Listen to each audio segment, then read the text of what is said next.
There's no way. We actually made it to 100 subscribers.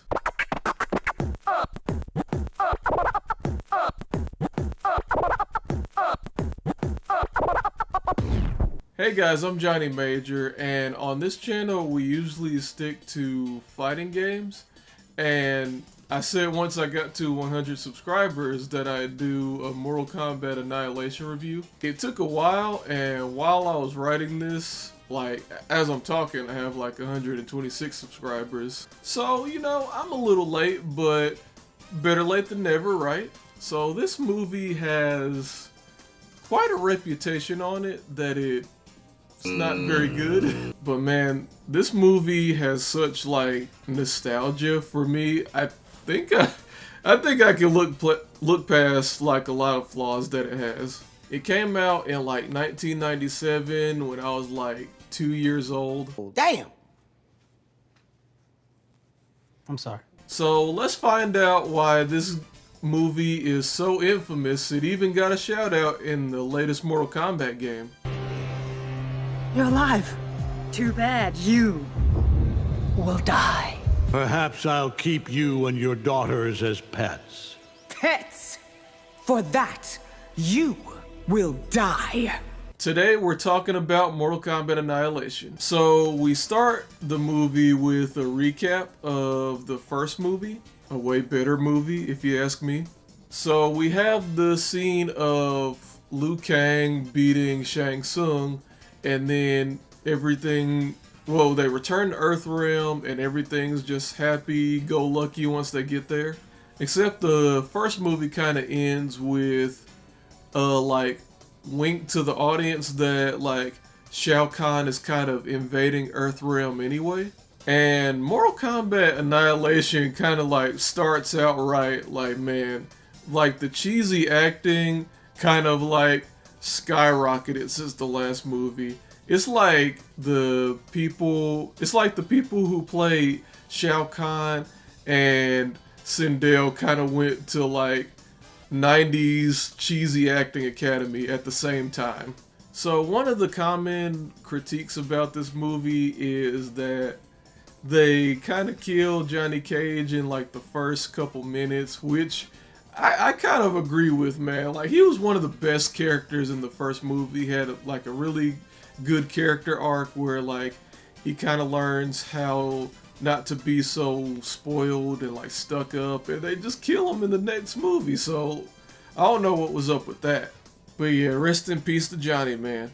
So they end up escaping Shao Kahn's army, and they're kind of like in this corridor asking themselves like, bro, we won the first tournament. Like, how is he able to do this? And like Raiden's like, well, I don't really know for sure, but I'll ask the Elder Gods. But let's escape in these weird monkey balls that like aren't in the games at all. This is just kind of like this weird thing where they go through the center of the earth to get where they need to go. And so like Sonya needs to find Jax, and then Liu Kang needs to get like a new power or something. Ready?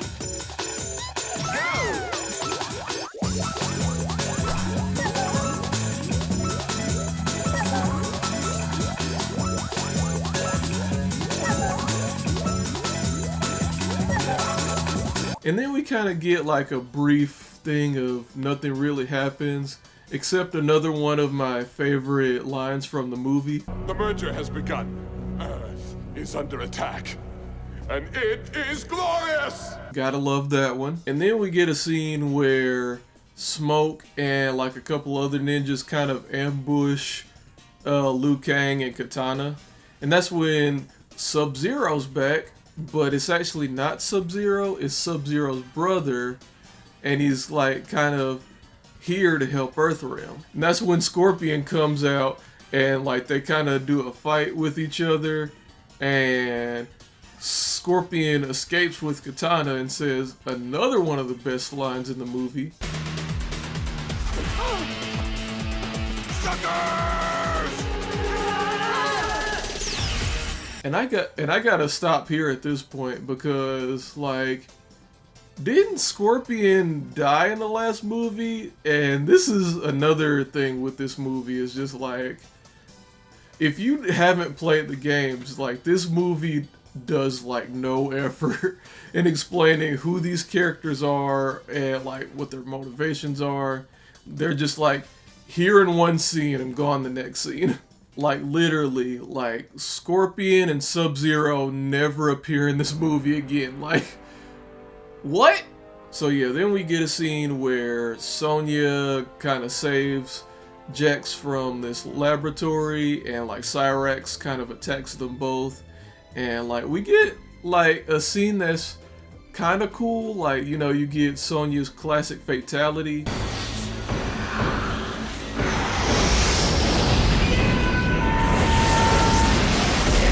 And then they escape in a totally not green screen explosion. It was definitely shot on location. It is not fake at all. And then we get a scene where Shao Kahn is kind of like going over who should do what.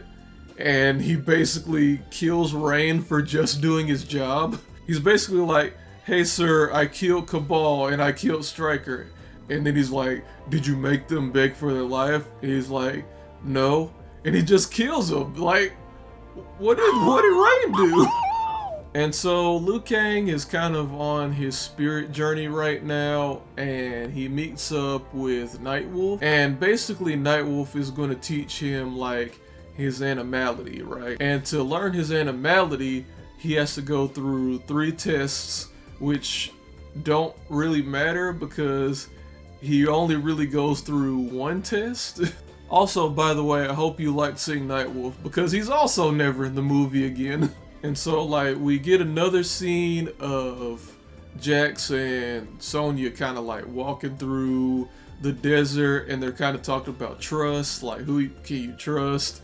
Like, they're basically giving Sonya the same character arc that she learned in the first movie. And then we get like a random fight where kind of Melina comes out of nowhere and kind of attacks Sonya in like a mud fight scene, which, you know, I won't complain about. And Jax fights this like horrible CGI abomination.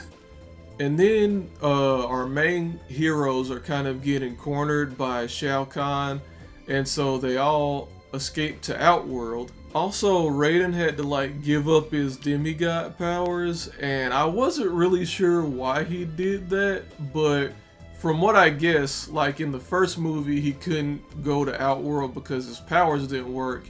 So I'm assuming he gave up his powers so he could go to Outworld, but I'm not really sure. And so basically our heroes kind of like fall into a trap set by them by the villains, but it's not really a trap because they beat the villains pretty easily, and we get this little funny piece of choreography.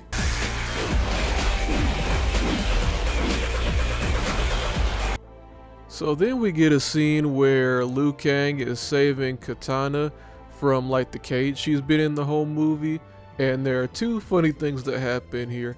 First off, Liu Kang beats Baraka, and they use the same footage that they use for Rain dying for Baraka dying. That's number 1. And like number 2, Shiva kind of comes in, and she's pegged to be like this really big bad boss character, but she like dies from a cage falling on her. That was easy. And so they basically have to reunite Katana with Sindel so that the portals between Earthrealm and Outworld will close, and so like everyone can go back to normal. But apparently that prophecy doesn't work, and then Sindel just kind of spins away like a Power Ranger or something.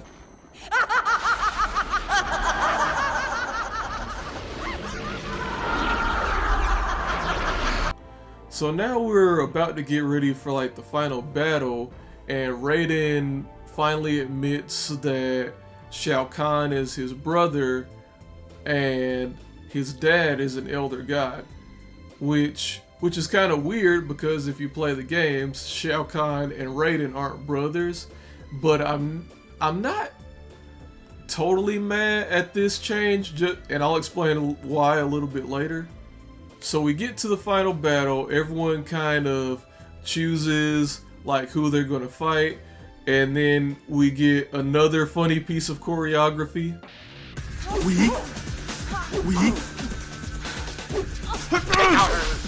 So in this fight, Jax kind of learns how to use his own power, Sonya learns how to ask for help, and Katana kind of gets revenge for her mom.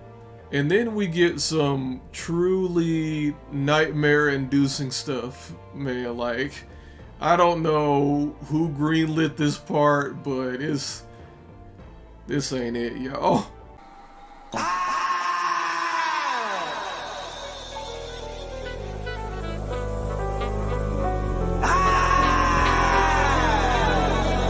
So then Shinnok, yes, this is Shinnok, is basically about to butt into the fight, and then the Elder Gods kind of try to stop him, and they're like, okay, the only way this is going to be settled in like a fair fight is Mortal Kombat. So Liu Kang puts the pause on Shao Kahn, he saves Earthrealm, we get some stock footage of Earthrealm returning back to normal, and everything's good. So Raiden gets to be an Elder God now, and Katana gets her mom back, and we kind of leave the movie open for like a possible sequel where they're just kind of like protecting the Earth now, but with the way this movie did in theaters, it wasn't happening, man. It wasn't happening. And that's basically Mortal Kombat Annihilation. So, for the bad, like, you can tell this movie was definitely rushed. Like, there are just a whole bunch of characters that come and go. Like, you get a whole bunch of, like, scenes that don't really go anywhere. And they basically just focus mainly on fighting in this movie instead of, like, actual character building. Like, yeah, there was fights in the first movie, but this one is just like, bro, it's just a fight like every 5 minutes. Like, can we take some time to like learn about our characters for a second? But this movie has a special place for me. Like, the acting is goofy and over the top. It's very entertaining. And the thing I mentioned earlier about like Shinnok kind of being Raiden's dad and like Raiden and Shao Kahn being brothers, I don't actually mind that change just because the story of Mortal Kombat 3, the game, doesn't actually make that much sense to me. Because like, okay, so in Mortal Kombat 3, Shao Kahn's basically able to invade Earthrealm by like merging the realms. But it's just like, bro, how is he able to do this without Mortal Kombat? How is this fair? But like with Shinnok being like Shao Kahn's dad, you know, you kind of have an Elder God on your side, so it kind of makes sense how you can sneak past the rules. So I didn't actually mind that change that much. But this movie is just fun to, like, it's just entertaining, it's fun to laugh at. Like, seriously, if you haven't watched it in a while, it's honestly a good time. But yeah, guys, and that's my Mortal Kombat Annihilation review. I just want to thank you guys for 100 subscribers. If you didn't know, I posted a poll where I like went over like what movie I could review for like my 100 subscriber special, and Mortal Kombat Annihilation was #1, but #2 was Street Fighter the movie. So maybe 1,000 subscriber special could be that. Let me know in the comment section. I want to thank you guys again for all the support. Thank you for just like subscribing to this crazy channel. Yeah, I'm out. Peace.